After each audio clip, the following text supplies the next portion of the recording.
Okay. All right, so we're being recorded.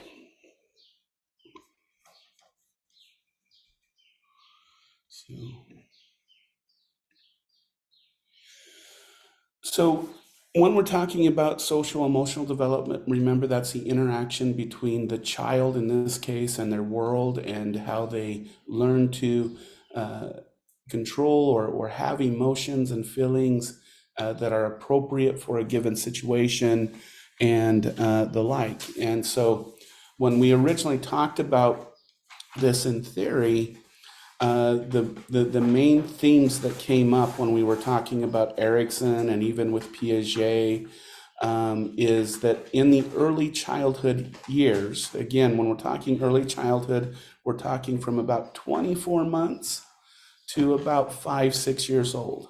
Okay, and the two emotions that really, for example, Erickson brought out was shame and guilt. But we also know that pride plays a large role in early childhood. And one of the reasons is that, remember when we were talking about physical development in early childhood, children become aware of themselves in space, and they start doing that social comparison between them and others. And this is where we start to see a lot of body shaming. This is where we can even start to see the early development of things like eating disorders and those types of things. Because even a little child at the age of 2 to 3 years old can come up with a poor body image of themselves through social comparison, or through the words that family use and whatnot to explain what the child is looking like. For the socio-emotional area,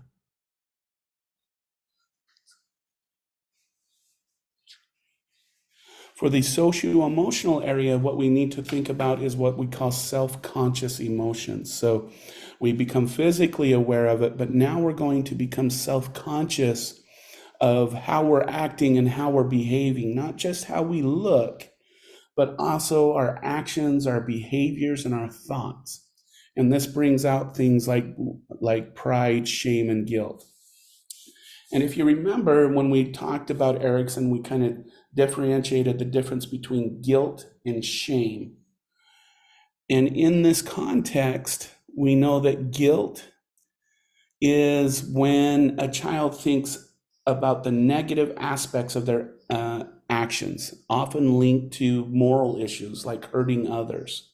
Okay. Shame is a child's attributes bad behavior to an aspect of themselves. So guilt is about thinking about, oh, I should not have done that, those types of things. Shame is about saying, well, this happened because, for example, I'm a bad person, or I'm a failure in this case in dealing with school and sports. Okay, so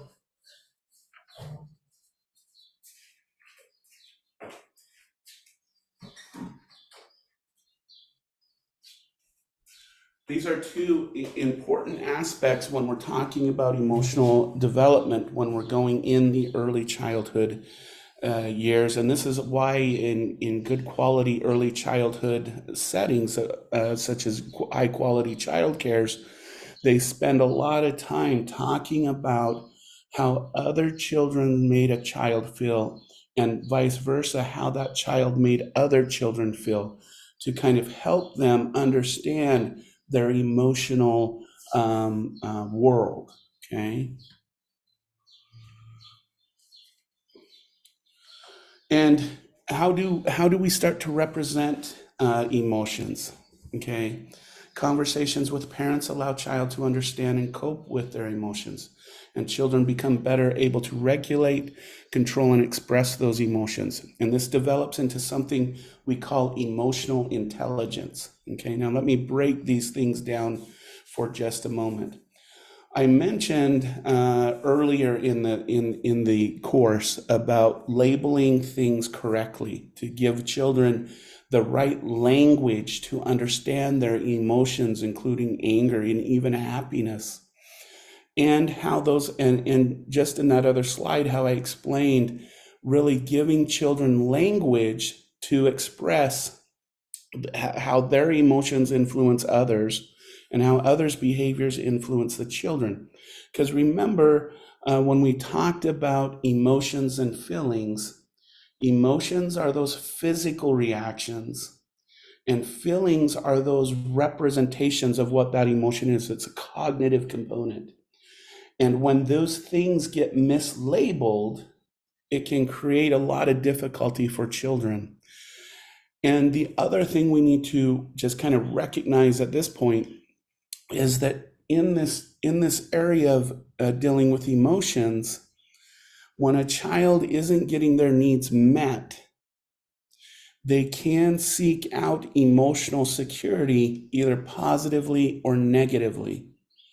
All right. And in some ways that I can express this is working with, again, with childcare providers and whatnot.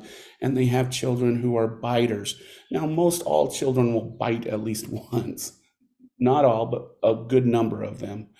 Or children who are act out and get that negative attention from that caregiver.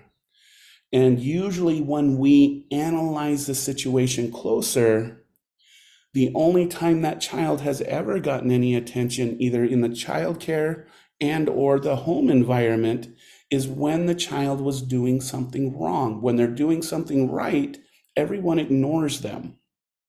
Okay, and so this is again why it's important to be involved in these kiddos' lives and making sure we work with them in the conversations and everything that they're having with others. The concept of emotional intelligence is an important one, and I'm wondering, you know what? Let me do this. I'm going to stop sharing. I think it'd be important. I'm going to pause our live thing.